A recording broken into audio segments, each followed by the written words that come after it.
If you have a toxic workplace, would you know it? Interesting question, huh? According to an article in the Harvard Business Review, abusive behavior and workplace incivility can spread throughout an organization. But as a leader, what can you do to stem the domino effect and the abuse? And that's coming up next on Marc Haine Live.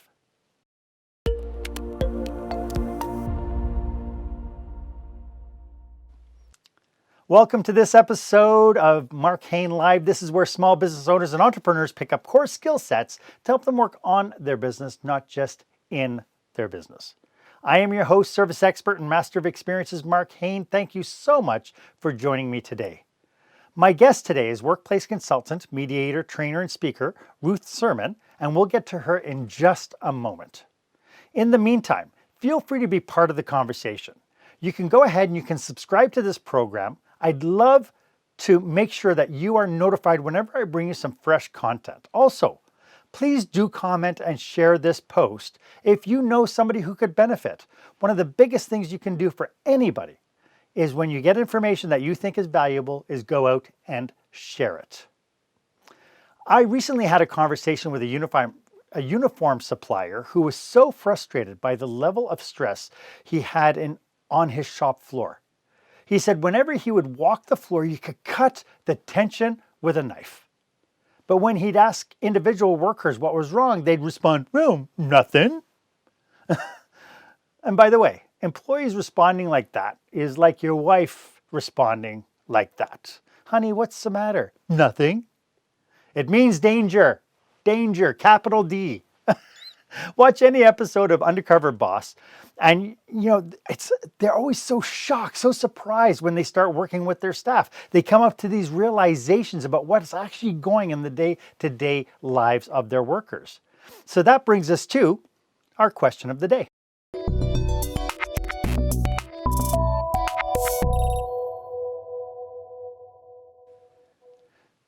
So what kinds of toxic issues have you had to deal with in your business? What did you do about it?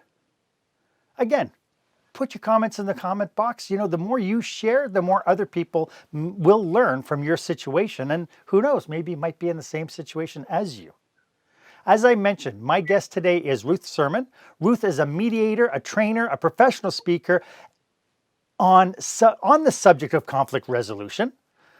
Welcome, Ruth. It's so nice to have you on the show. It's been a while since we've been setting this up. It's nice to finally have you here. It's great to be here, Marc, and I'm looking forward to the discussion. Yeah. Before we get into today's topic, could you just tell us a little bit about what you do for your clients? Well, my background's actually in environmental biology and chemistry. So when I first started into you weren't expecting that, were you? I'm also a retired turkey farmer, just, so that to put it in context. But when I first started into the full-time, post university workforce, I was actually working in the government in a lab on wildlife toxicology. And I got into the mediation world several years later, and I actually thought I'd left the science world behind. But I've come to realize that there's very little difference between organizational ecosystems, ecosystems like in the natural world, and organizational systems and human interactions and human systems. So the science has kind of crept back into it. So from my perspective as a mediator, I work primarily with large organizational groups, and particularly with groups where they're having issues or problems. So I don't do divorce mediation. There actually isn't any amount of money that you could pay me to do a divorce mediation. But I do a lot of work with senior leadership teams, with CEOs, employers, and their management teams, and also with the employee groups on how do you create workplaces where people actually want to come to work and where things like loyalty and retention are less of an issue than they are in the normal workplace. Yeah. Being a business owner at the best of times, or even a manager, is not easy. Today, though, it seems like we get more and more reports of incivility in the workplace, and it seems to be really at an all-time high. In your experience, is that the case, or are we just in a position where we're just hearing about it more? Well, I think it's important to recognize that things like harassment and discrimination and codes of conduct and all that are relatively new when it comes to the work world. Much of it started back in the 1980s after, complaints started being filed that ended up going through the Canadian Human Rights Commission, provincial human rights commissions, ended up in the courts, ended up at the Supreme Court. And one in particular, and I don't really want to get into legal precedents, by the way, I'm not a lawyer, but one in particular gave employers the legal obligation to provide a workplace that's free of harassment. And that sent shockwaves through the work world back in the 1980s. Because all of a sudden there was a financial potential cost associated with not having that. So some employers jumped on the bandwagon and said, this is great. We recognize that happy employees are going to be more productive and likely to stay around longer, which deals with the retention. And other employers came on board more grudgingly in terms of, well, I don't really want to get stuck with a very large bill, so I'll do what I have to do. So you get compliance on every space on that continuum, from full integrated compliance right through to the other end where you've got very grudging or even very limited compliance, shall we say. In other words, we'll do it if somebody's watching, but we're not really going to get involved with it anywhere else. But at the same time, we've also raised generations of kids where they've been led to believe that they have the right to say no, that they have the right to, if they're uncomfortable with something, to speak up. And so we have generations of people coming into the workforce now with very different expectations than what my generation had when we started. Basically, I remember my dad telling me when I got my first job, your boss is just like your parent. And if they tell you to do something, then you do it, whether you want to or not. Now, that's not what we tell kids today. And so there's been an evolution, both on the legal end, on the policy end, on the management end, in terms of what managers expect from employees, but also on the employee end in terms of what employees expect from their bosses and from their workplaces. Yeah. And, I've seen situations where even today, where owners or managers shrug off issues thinking that it's a one-time thing and it'll go away.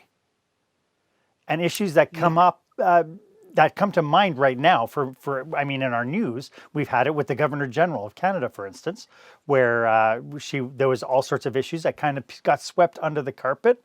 They're seeing it in the States now with Governor Cuomo, that there were issues that people just swept away and didn't say anything.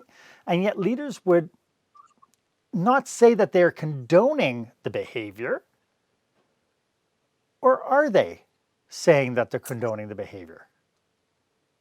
Well, and part of that's a bit of a challenge, because I think there are a couple of things. There are situations where leadership is aware that there are issues and choose to ignore it or minimize it. Maybe they don't see it as a challenge or a problem.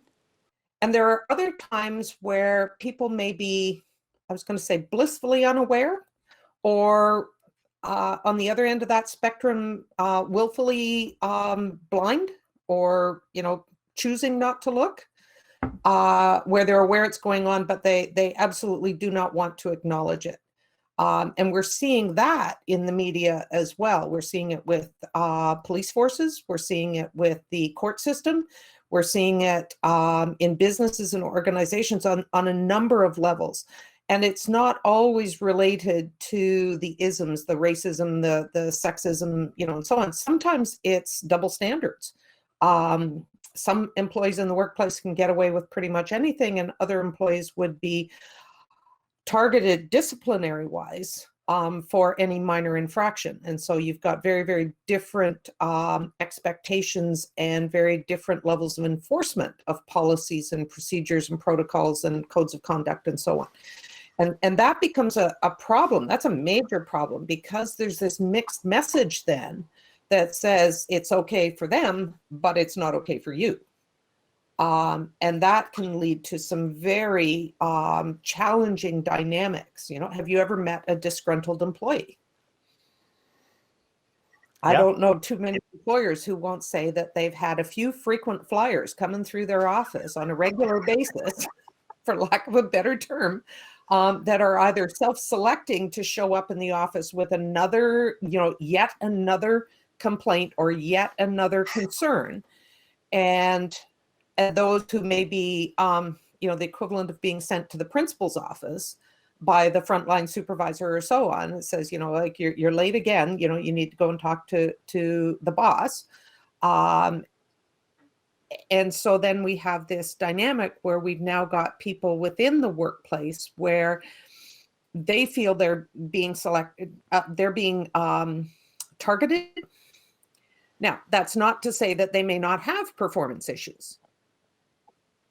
We've all met employees as employers, we've all met employees who didn't quite live up to the expectation around level of engagement, level of performance, quality of the performance, and so on. I mean, that's just the reality. You've got that whole spectrum. Where it becomes a problem, though, is when there's a double standard and the expectations are either unclear or they're clear, but there's a selective level of enforcement. Yes. And that can become, and it's crazy making for people, quite honestly.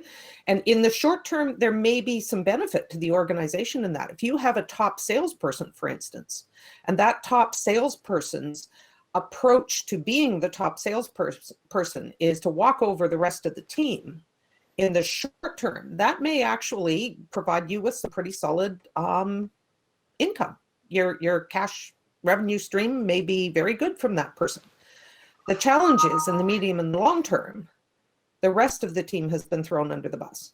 Right. So what if that stellar employee leaves? Right. And so interesting. I just had this conversation with another manager in a different business. This idea that your top performer could be the top performer at all costs. And, the damage that your top performer creates could actually be costlier than the revenue they're actually generating, especially when it comes to labor turnover and that sort of thing. Well, I was working in an organization, a very large organization, and I was doing what's called a workplace assessment, which is when we come in and we do a comprehensive data gathering exercise. And because we're coming in from external, we don't have any vested interest in the outcome. And so people tend to be more open to talk. We put some pretty strong provisions in place around confidentiality and so on to try and make it as safe as possible. Anyhow, I had one staff person who looked at me and he said, "Oh, I'll call him, I don't know, pick a name, Bill, Joe, whatever. I'll call him Joe. You want to know how Joe got to be the top salesperson? Ask him to lift his foot." And I thought, well, that's a little strange. And this person actually sat there, picked up their foot and said, "Just take a look at the bottom of his shoe and see the faces of all the people he's walked on to get where he is." Yes. And that was a very graphic visual of the kinds of interactions that Joe was using in order to be the top salesperson. So if your organizational culture is built on competition, then you're going to have winners and losers. Yes. I mean, that's just the way it's set up. If your organizational culture is built on none of us is successful until all of us are successful, then you've got a more collaborative culture. And if one person leaves for whatever reason, gets ill, takes another job, moves on, gets promoted, whatever, the rest of the team is capable of picking up and keeping things going. The competitive culture can be a challenge because you may have an individual who is getting a lot of attention, but if they leave, what about the rest of the team? They've kind of been left in the shadows or in the weeds, and they aren't necessarily able to step in and maintain the same kind of results. And then that's a problem. The question, so we've mentioned leadership. We've now mentioned, is this a leadership issue, an HR issue, or is it an organizational issue at the crux of what we're talking about? Yes. Yes, it's all three. It's all of those, Mark, and it can even be more sometimes. I think it's critical to realize that when you talk about organizational culture, there are a lot of moving parts. So first off, where did your organizational culture come from? And what's in it? because most of us really don't know. So if you think about times when you've started a brand new job, and I say to people, what's the first thing that you want to do when you start a new job? And people will think about it and they'll think about it and they'll go, well, I need to get out whatever projects that they've given me. And I'm thinking, yeah, but that's actually about step number 3 or step number 4. The first thing that we want to do typically is find out where the washrooms are and, you know, where the lunchroom is. And the second thing we want to do, and we start it right after we've walked in the door, actually right after they've offered us the job, is what's it like to work here? Now, in some organizations, they'll give you an orientation manual. What they don't give you is the real orientation manual. What they don't tell you is what are the unwritten rules about working here? What do you talk about? What do you not talk about? Who do you go to if you've got questions? What is it safe to discuss? You know, like if you have an issue or a concern, do you raise it or not? Mm-hmm. And if you raise it, who do you raise it to and how do you frame it? Because there are some organizations where it's safe to ask questions, and there are other organizations where, quite honestly, it's what I've had so many people over the years tell me is a CLM, a career limiting move. Right. You know, you see something you don't like, well, not your problem, not your challenge. Shut up, do the job that you were hired to do, keep your head down, cover whatever part of your anatomy you feel needs to be covered, and collect your paycheck and go home. Now, if I gave you the choice of that kind of an organization or the kind of organization where they're saying, you know, we make mistakes all the time. And when we make mistakes, we endeavor to learn from them and we endeavor not to make those mistakes again. And we move on. You know, which one do you want to work for? The one where if you make a mistake, they're going to come looking for you. And there's what I would call a finger pointing and blame storming culture, or the kind of learning culture that says we're inevitably going to make mistakes. We're inevitably going to have failures. What we don't want to do is have the same mistake or the same failure twice. Yes. As my grandmother used to tell me, there are no shortage of mistakes that you can make, and you only fail if you don't learn from the mistake or the failure. That is the true failure. I'd like to discuss some symptoms the audience should be aware of if they have a stressed workplace environment. We'll get to that right after this. When the spotlight shines on your business, are customers applauding or yawning? In other words, how is your business performing? Make your business a star with the new book, Lights, Camera, Action, Business Operational Excellence Through the Lens of Live Theater by Marc Haine. Marc uses his business and acting experience to help you see your business like a live show so you can create a performance your customers will never forget. Buy Lights, Camera, Action today at your favorite online retailer or directly at marchaine.com. Welcome back. I am speaking with workplace consultant and conflict resolution specialist Ruth Sirman. Ruth, this is really interesting because I think everybody listening to this will have experiences in conflicted or conflict within the workplace. And in fact, you were talking about this idea about starting up as a brand new employee. And I, in my book, actually talked about a situation where a reception position kept turning over all the time and her boss couldn't understand why. She says, I treat them like gold and I don't know why they keep moving on. What she failed to realize was the life and times of that reception person. The first 3 months, she was always holding hands, really supporting that reception position. And then when she figured, okay, she's got it all figured out now, I can back off and do my work, she would leave the receptionist alone. And all of a sudden, all these other people are coming in, telling her what they needed. You know, one person wanted, you know, hey, if somebody calls for me, then please text me. Somebody else is saying, hey, no matter what happens, if I'm in a meeting, don't text me, don't nothing. And all these people had different criterias. And of course, when she's there texting on the phone, texting the message or whatever to the person in the yard, her boss comes out and goes, oh, sweetie, you're not allowed to have your cell phone at work. Right? So all these different conflicts were coming up at her. But it was something that her manager couldn't see. So are there indicators or warning signs of a toxic workplace that owners and managers should be aware of? Well, I think you've just identified one of the very first ones, is that we often make assumptions and we take those assumptions and we elevate them to the level of fact. If the boss had said, are people asking you to inform them, when a call comes in, if they're not available? And the receptionist had said, yeah, I've got some people who want me to and some people who don't. And I'm, it's driving me crazy trying to remember who's who, or, what the instructions are for each person. Then the boss would have been able to put that into context. Being told to put your cell phone down. And my question would be why is the receptionist having to use her personal cell phone to text people at work? Is there something here that needs to be addressed? So there are a number of indicators. When organizations do anonymous employee surveys, take a look at the results. Now, hopefully anonymous actually means that. I have had situations where it turns out that anonymous wasn't as anonymous as the word implies.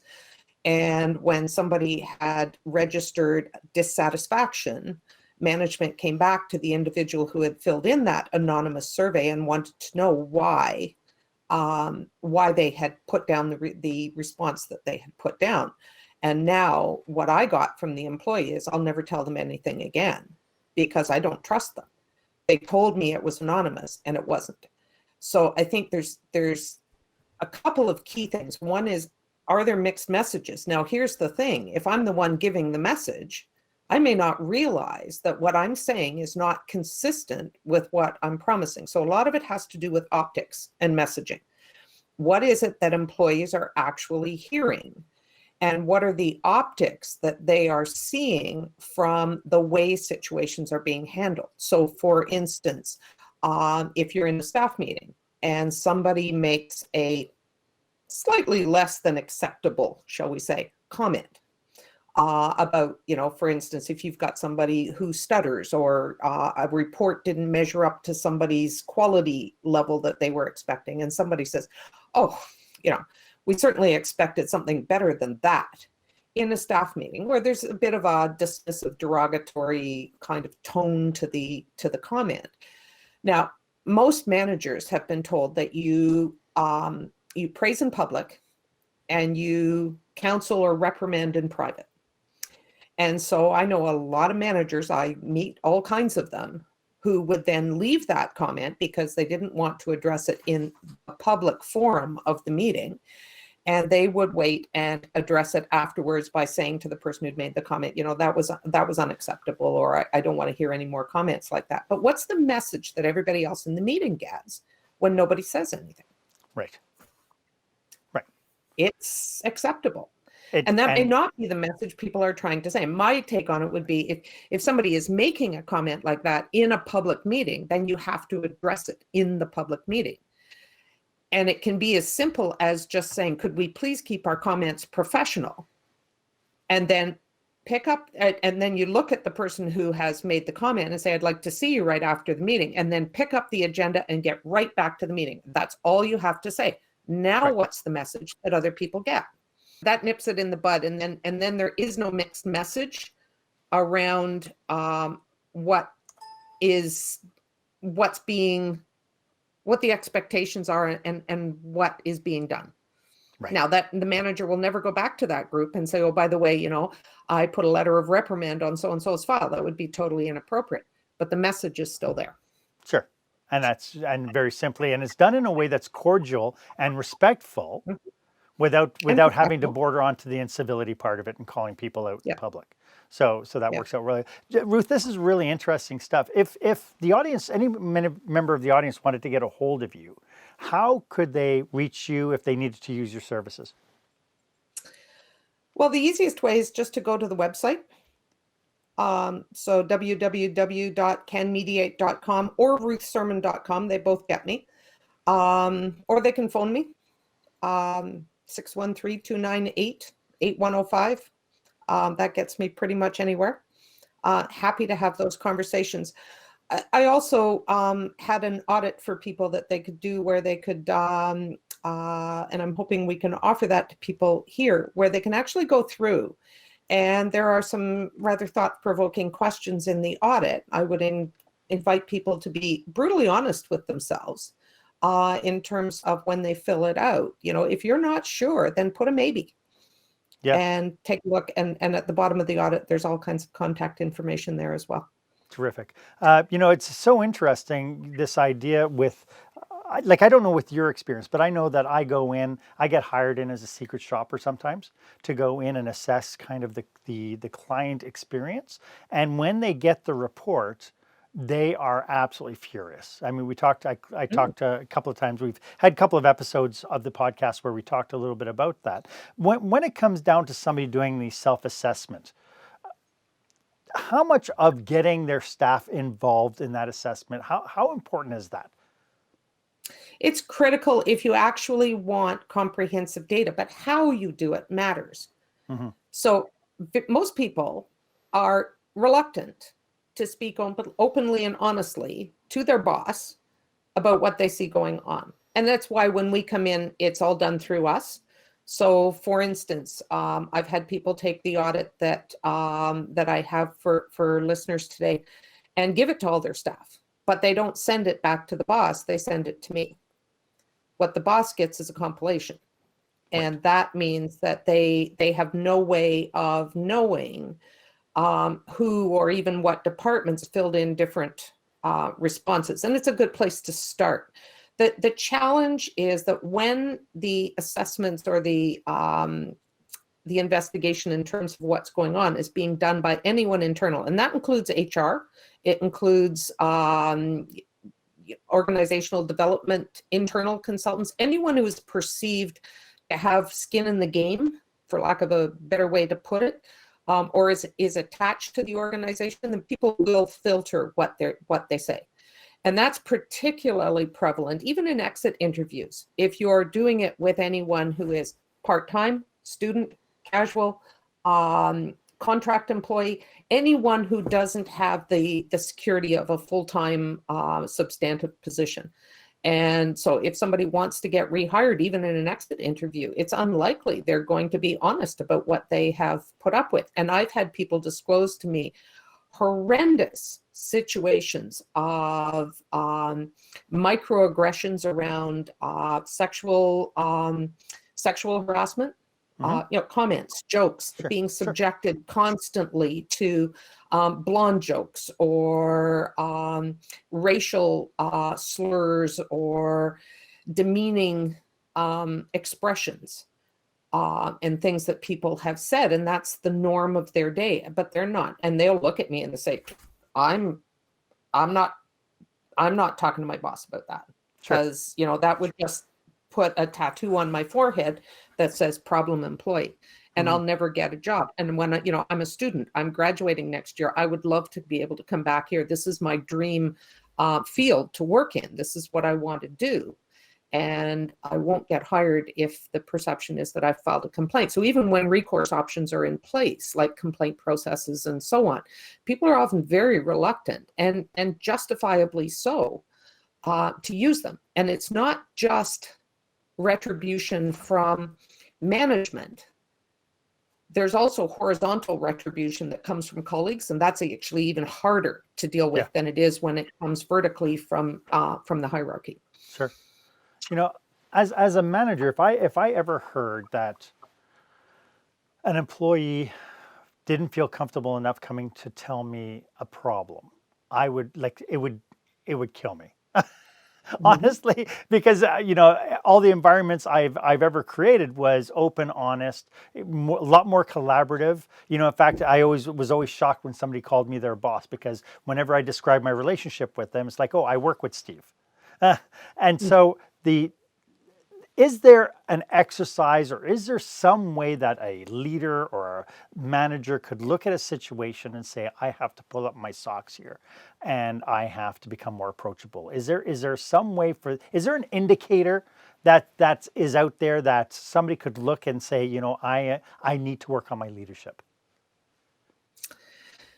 Well, and there is part of the challenge. That's one of the toughest areas, is that if I am actually part of the problem, I am likely going to be the last person who will either realize that or acknowledge it.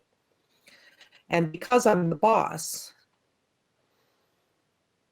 most employees, if that's the environment that I've created, would see pointing that out to me as being the ultimate career limiting move. So part of the challenge is that leaders need to be willing to be brutally honest with themselves. And there are some indicators. For instance, what do you read about your company on social media?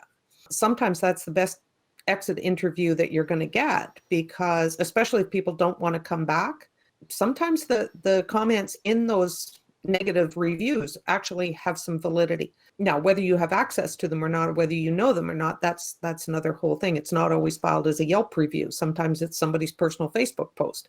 But the reality is that the patterns will be there. And for somebody who's essentially fly on the wall, talking to a whole lot of employees, it will show up fairly quickly to somebody who is who's looking at the bigger picture. But I've had lots of managers who've said, I can't believe that's the way I come across. And part of what we have to realize is we all have a vision of ourselves. And that vision of ourselves is usually the more complimentary version of, I'm professional, I'm competent, I'm kind. Now, if you were to ask my kids how they would describe me as a mom, those are not the words that they would have used when they were younger. I was regularly told I was the meanest mom in the world. I was regularly told that I wouldn't let them do anything, like their experience of me was very different than how I saw myself. And the same applies in workplaces, that every single person there has a vision of who they are. How many employees believe that the whole organization would fall apart without them? Even if they're the ones who require some performance counseling. It's like asking people how good a driver they are. We've got a lot of stellar drivers out there, but we seem to have an awful lot of accidents. And so, when it comes right down to it, for leaders, there is a need to be self-reflective. There is a need to recognize that there may be areas where improvement would help. And part of that is that if that's the case, you can't be the one asking the questions, because chances are, if that's the dynamic, you are not going to get accurate information that you can rely on. And so if you then believe the filtered information that you get, then you're operating with a false data set. Right. Well, and I would really like to dig into some actionable strategies that business managers can implement right after this. When you're delivering an important speech to a huge audience, it's easy to lose your place or go way over time. Give yourself an advantage with the Pro Speaker Presentation Speech Timer app. No more checking your watch or calling for time. The Pro Speaker Presentation Speech Timer app keeps you on track with easy-to-see timers, even changing color for visual prompts during your speech. And you can set audio cues to practice, or set it to vibrate so you don't even have to look. Be the pro you know you are. Download the app at speakerpresentationtimer.com. So Ruth, in past episodes, we've talked about dealing with some workplace conflicts, but what can leaders do now to not condone incivility? Because this is kind of the seed that we started today. It's one thing when things happen, but they need to have strategies, I think, to make sure that in this business, we are not going to condone incivility. We're not going to condone bad behavior in this workplace. What strategies can they initiate as they get off this podcast? Well, I think the first one is to recognize that the evolution of what's acceptable and what's not acceptable in the workplace is an ongoing, dynamically complex situation. You got to stay current. So if you're brushing off the Me Too movement, if you're convinced that there's no such thing as racism in your organization or so on, the first thing I would say is take a big step back and say, I need to understand what other people's experience is. So if you're spending more time saying it's not going on, then maybe it's time to look at what other people's experience is. And again, organizations also have those two diametrically opposed views, how they see themselves and how other people experience them. And you won't know until you actually get some honest feedback, what it is that other people are experiencing. So the first one would be educate yourself.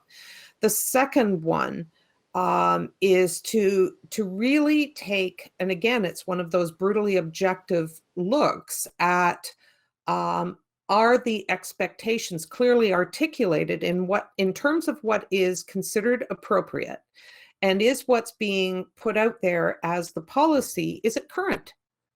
Because, when I first started in the work world, there were no harassment policies, for instance. When they did get harassment policies initially, they only covered sexual harassment. And quite honestly, Marc, they didn't protect you. They only protected women.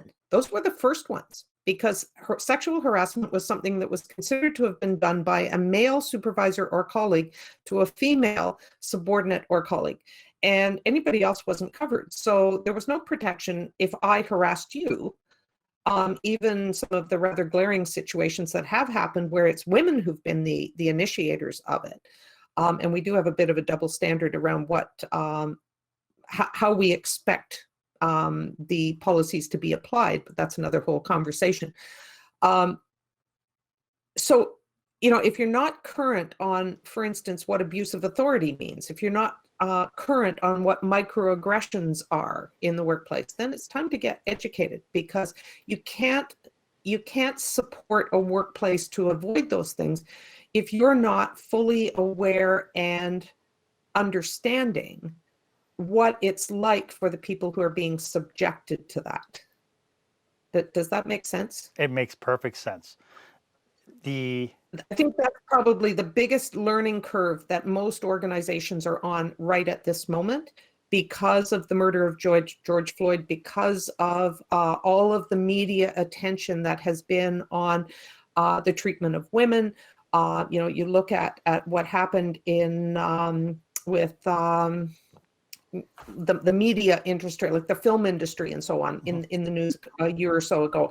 All the things that have not been discussed, those have been going on for decades and decades and decades and decades. So that's exactly the kind of situation where you've got a toxic environment that hasn't been acknowledged and it hasn't been dealt with, because the people who knew about it were ignoring it, Sure. for lack of a better term. And in some cases, there was a certain level of willful blindness, and we still have it. And even what we teach in schools has changed. When I went to school, I was taught that Canada we were the heroes. We were the end of the Underground Railroad. People were striving to get to Canada to escape slavery. Right. Nobody told me Sir John A. Macdonald owned slaves. Nobody told me 2/3 of the fathers of Confederation owned slaves. We didn't get that in school. We were the heroes. So we have to understand that some of what we've been taught is not necessarily an objective look at what's going on. And I think those blinders are starting to come off. And I think we're in for a bit of an interesting change in terms of what is acceptable and what isn't, both at a societal level, but also at a workplace level. For managers who might be watching this and thinking, I have to make a change, my turnover's too high, I know I have a problem, I'll bring somebody like you in, or I'll have a brainstorming session with Marc to take a look at culture, or something along those lines, and they want to instigate change, what kind of pushback do you think that they can expect when they try to do these cultural shakeups to make their businesses more inclusive, to eliminate kind of this perception that supervisory equals power, right? What have you seen in the workplace when you've tried to initiate these kinds of initiatives? Well, it's always interesting because organizational culture has a tendency to have a life and an energy of its own. And it will persist long beyond the tenure of those who have created it. And, it does evolve. But in mediations with groups, I often put an empty chair in the room. And that's the chair for the organizational culture, because you can't ignore it. And it's important to recognize what some of the dynamics are that are going on. So you can expect pushback from some of your employees. You're going to have some employees who are going to jump on the bandwagon and go, you know what? This is awesome. I am so glad we're finally getting to this, and we need to do this, and sign me up. And there will be other people who are doing a little bit of the, I'm not really sure about this. And they'll lean back and they'll say, you know what, I'm just going to see how this rolls out and whether or not this is the flavor of the month. And if it is the flavor of the month, I'm not going to waste my time and energy getting involved, because by next month it will have moved on to something else. And then you'll have folks who will literally do the cross-armed, no way am I doing this, and you can't make me. Now, generally speaking, when we start in to do the work, those who are the early adopters will be the first to sign up for interviews. They will be the first to volunteer. They will be engaged, and that's okay. It's good to have that group of people. It helps if the management team is on board, and it absolutely, you have to have commitment from senior management and the employer to do this, because this is not work you can do halfway.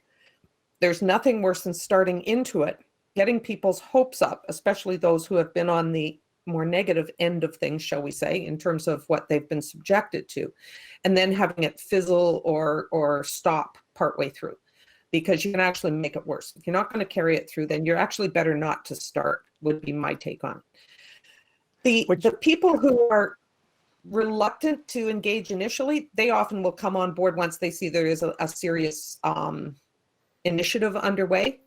And the ones with the folded arms, sometimes they'll come on board as they see that really their audience is shrinking in terms of people who think like them. Right. And there's usually three things that happen. They will either come on board, they will disengage where they're coming in doing the job, but they're no longer actively trying to win people over because there is no audience for them, or they'll leave. They're either going looking for another job where the atmosphere is more conducive to what they want, or they retire, or whatever. They go off on Sure. Long-term stress leave or whatever, but they will actually leave the workplace. And you know what? You don't have to have everybody on board, but you do need to get everybody at least to neutral. If you can get them to neutral, then they're not pulling the team back. And the ones who are engaged, they will carry it forward. What you want is the naysayers not to be the anchor that's holding everything hostage or keeping things from moving forward. Right. That's and probably I think the explanation. Yeah, so I like the fact that you used the flavor of the month, because when my next question was going to be on cautionaries, but it's right there. That this is, if you're doing any kind of cultural change, then it has to be a long-term strategy, not just a band-aid on the issue. It can't just be, we got sued for this, so now we're just going to be all gung-ho about inclusivity. It has to be a strategy, long-term strategy focused on making sure the corporate culture is conducive to a respectful and inclusive work environment. Well, and part of that is that, yeah, as you said, it's not a Band-Aid. It's also not an effort to put a tick in the checkbox. Right. That's probably the one I encounter most, is that someone further up the hierarchy has said, we need to do this, and we've got to have it done by the end of this fiscal year. And so you've got all kinds of people who are looking for the superficial Band-Aid over the abscess that allows them to put the check in the text, or the check in the tick box. Yeah. The tick in the check box, and at least pretend that they've attempted to do this. And then when it falls apart, it's like, and we have a tendency as human beings to put in short-term Band-Aid solutions as a way of knocking the fire back to where it's manageable, but then assuming that those short-term solutions are going to be viable in the medium and the long term. They are not. They were never designed to be. And so, a splint isn't as good as a cast. If you've got a fracture, you can use the splint to get to the hospital, but you still need the cast on in order to actually let the thing heal properly. It's the same thing with things. You've got to look at viable short-term, medium, and long-term solutions. And that's the part that sometimes gets lost, particularly in the era of tight budgets. Yeah, I can see that. Ruth, this has just been so amazing. It's been so good to have this open conversation about this, because typically what we're talking about today is the elephant in the room, and people try to shy away from these conversations. So I really appreciate that you took the time out today to talk to us about this. Do you have any last thoughts about what we've talked about today, something that we haven't covered that you think the audience needs to know? I would say don't be afraid of it. because we often do the cost risk benefit analysis in one direction. Oh, if I start into this, I don't know where it's going to go. You know, what if it doesn't work? Do the planning, get somebody to help, be really realistic about what you can do on your own, and do the cost risk benefit analysis in the other direction. What if I choose not to do this? What if I choose to just continue the way we are? People get stunned when I suggest to them that if an employee files a complaint that ends up at the Human Rights Commission, then you're probably looking at $200,000 to $250,000 in legal bills. And I don't know anybody at any provincial or federal human rights commission who's going to come to you as the boss and say, how are you with this? You know, how's your budget this year? Can you afford it? Do you want to put it off till next year? You know, would you prefer to defer it? Or, you know, do you want to opt out? They don't offer you those choices. They give you a date and a time and say, show up. Yeah. And so, you know, when it comes to making a business case for it, investing the time and the energy and the money in avoiding that or minimizing the risk of that can actually be a pretty sound, solid business decision. Sure. It's almost like if you can't afford that, if you can't afford to do the work now, can you afford to pay it later? Right? And that's well, and we are notorious for thinking that we can defer those kinds of things, and then when it does come back and it starts creating problems for us, it's like, well, if only I'd known. And you know, my mechanic put it to me perfectly. At one point, we were having a conversation, and he said, "I wish you had been here yesterday. I had a guy who came in with major engine problems, and he said I have to put a new engine into his vehicle." He said, 8 weeks ago, I told him he needed an oil change, and he told me he didn't have time. right. Now he wants me to do an oil change. And he just went, an oil change is not going to fix his problem now. 8 weeks ago, it would have prevented what he's dealing with at the moment. Right. Well, and you know, I also heard the adage that, you know, sometimes the best time to do something like this was 2 years ago. The next best time is right now. My grandmother used to say the best time to plant a tree is 20 years ago, and the second best time is today. Yes, there you go. So to everybody out there, if you're unsure about what you need to be doing and when you need to be doing it, now's the time to be asking those questions. Ruth, this has been fantastic. We have conversations with people all the time around, you know, when they want to understand.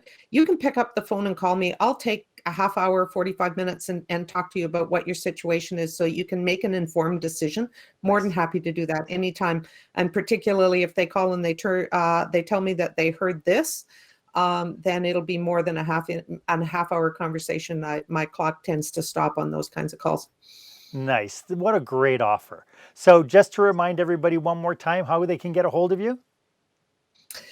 Well, canmediate.com. So the word can and the word mediate stuck together.com.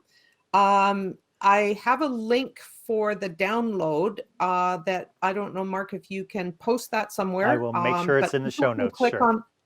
People can click on that, and that audit will give you at least an indicator, if you're being honest, of, you know, what some of the issues are. Do me a favor, if you're going to call me, do the audit first. It really helps to have that as a background. It just speeds things up. And telephone 613-298-8105. Again, it'll be in the show notes. Ruth, thank you so much. I have to acknowledge your generosity for doing this with us today and sharing your knowledge and sharing your passion. It's really super valuable. So thank you so much. You are most welcome, Mark. I don't know anybody who has ever said, I am so lucky I have the world's worst workplace to go to. That's true. Absolutely true. Nobody wants a lousy workplace. They really don't. Well, and the upside is they now have you that they can call if that's the reality that they're living in. So thank you again. It's been wonderful, Mark. Thank you for having me. Great. Why don't you let me know if this was of value to you? As always, my offer stands. If you would like 30 minutes of my time to brainstorm your business with you and your team, feel free to book yourself on my online calendar. The link is down below in the show notes. It's the one that's marked meetme.so/Marc Haine. As always, I am at your service. And if you haven't done so yet, why don't you go ahead and hit the subscribe button and ring the bell? That'll give you first dibs whenever I bring you fresh content that will help you work on your business, not just in your business. My name is Marc Haine. I hope you stay safe, stay healthy, and dare to be the exception.